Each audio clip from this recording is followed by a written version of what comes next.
годна за движение по улиците. От 5 години не е карано състезание такава кола. Оплакваше се преди малко, че седалката му била висока, лоста му бил ниско долу, губени били жилата, не можел да включва. Обаче отново на първо място.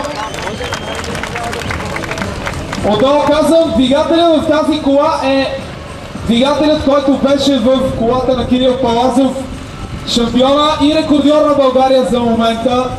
Отново голф рали, само че участник клас С.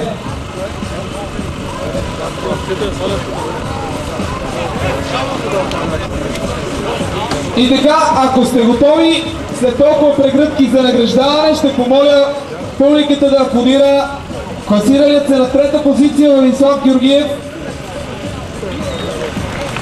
Това не чува!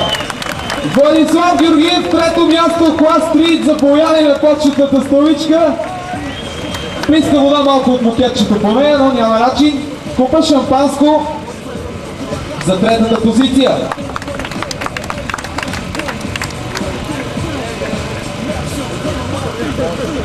На второ място, днешното състезание в клас Стрит, Калуян Станчев, Porsche 996 Текар.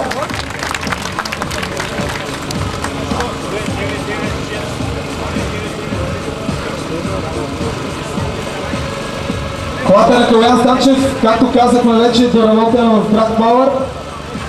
И на най-високото място за не знам кой път, Кирил Палазов, Volkswagen Golf Rally Track Power Team. Общо взето, така като гледаме, клас Стрит отново е превзет от автомобили, подготвени от Track Power. Аре, Кире, давай, че шампанското...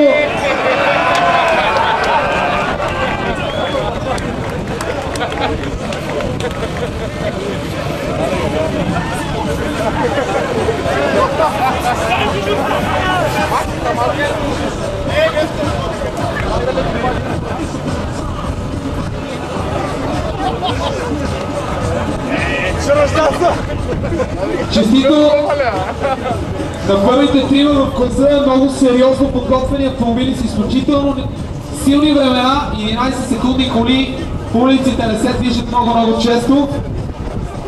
Да не си забравяйте купите само тук на стълбичката, че има доста кандидата за тях, както винаги.